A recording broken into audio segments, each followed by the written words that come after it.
కాసేపు బయట కూర్చుందో పద.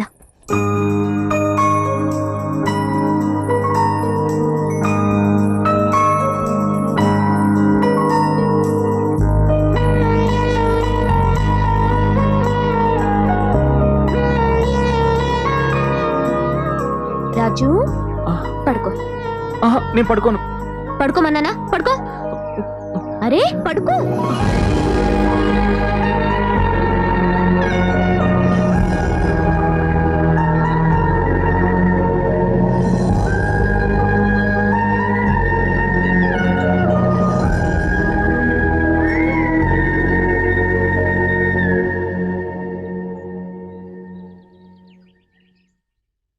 ఎలా ఉంది కదా?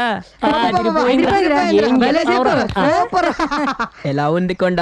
లోపల నుండి విషయం చెప్తాను రాని ఏని పిల్లగా బయట తీసుకొచ్చావు. ఇక్కడికి వచ్చాక విషయం కాదు పెద్ద కథే చెప్తానన్నావు. సరే చెప్పు అంటే అనగానగానే ఆకాశం వైపు చూపించావు. నేను అలా చూస్తూ ఉంటే తల కిందకి దించి ఎలా ఉంది అని అడిగావు. దీనికేమో ఈ ఎదవలు ఎదిరిపోయింది ఏమి చెప్పేవరా అంటున్నారు.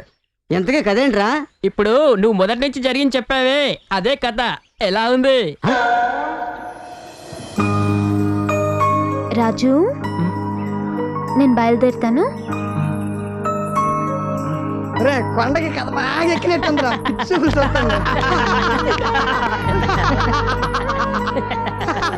పదండ్రా.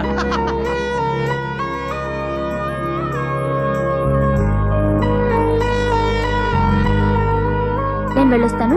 రాజుని జాగ్రత్తగా చూసుకోండి. అలాగే. రాజు నేను వెళ్ళొస్తాను. కొండ ఈసారి మంచి కథ చెప్పాలే.